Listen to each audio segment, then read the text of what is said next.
Hello, Episcopal Church in Maine. It's the last day of General Convention. It's Monday, the 11th of July, and we've just finished our work. We finished before noon. This is a historic General Convention, 4 legislative days, and we got it all done. I wanted to say a couple of words to you about what it's been like for me the last few days to be in the House of Bishops, and a particular piece of work that we did that I'm really looking forward to sharing more with all of you about regarding a way to begin so that we can have prayer book reform. I want to first say that I've been coming to General Convention for almost 30 years. But this was all new, not only because we were 4 days, but because I was in a different part. I've been used to being in the House of Deputies and in the exhibit hall, and that wasn't the case. There was one joint session. The bishops had to sit in the back of the House of Deputies for the budget presentation. Usually we get to sit next to the deputation table.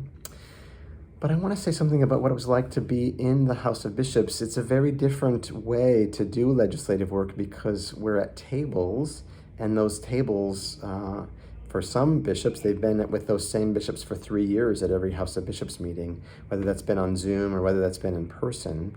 And that's been true for me. So my table mates are all bishops that I have been communicating with in some way, shape, or form for 3 years. And that makes conversation and decision-making a real different thing from the way that it is in the House of Deputies. I felt welcomed. I felt like I was a welcomer because there were a lot of new people. There were 38 women in the House of Bishops, and there are 2 bishops-elect who are women. So there was a photograph that I hope to share with you at the end of today's meeting, the end of the convention, in which all of the women bishops were going to have their photograph taken.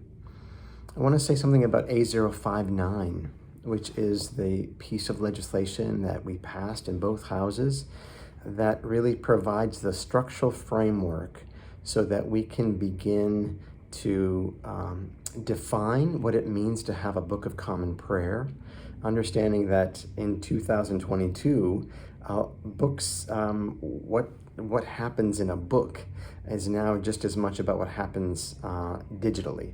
And so that work of creating a constitutional amendment, which requires 2 general conventions, and then beginning in 2024 to create canonical changes so that we can look forward, I hope, to a new prayer book in maybe as few as 9 years.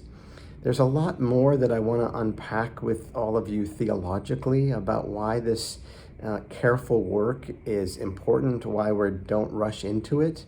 But I want to say today that not every Episcopal diocese is like Maine, and there are some dioceses in which very little experimental and authorized expression of liturgical change is permitted. That's not the case in Maine. We're blessed with a community of experimenters and a spirit of innovation that means that we're ready, maybe more ready from some of our siblings throughout the church. I think that this is an exciting compromise way to move forward. I was struck by how the bishops who weren't on the same page came together. You'll see in some other videos how the spirit of the House of Bishops is really good. People love each other and they respect each other and they don't always agree with each other. So A059, I think, is a really big piece. We're going to share with the rest of the church and take to Lambeth an important statement about climate change. And we are excited, too, about the election of Julia Harris as the next president of the House of Deputies. I look forward to welcoming President-elect Harris to Maine. I hope that will happen very soon.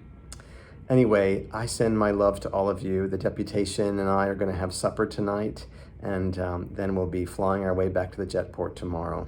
We'll see you very soon. Thank you very much.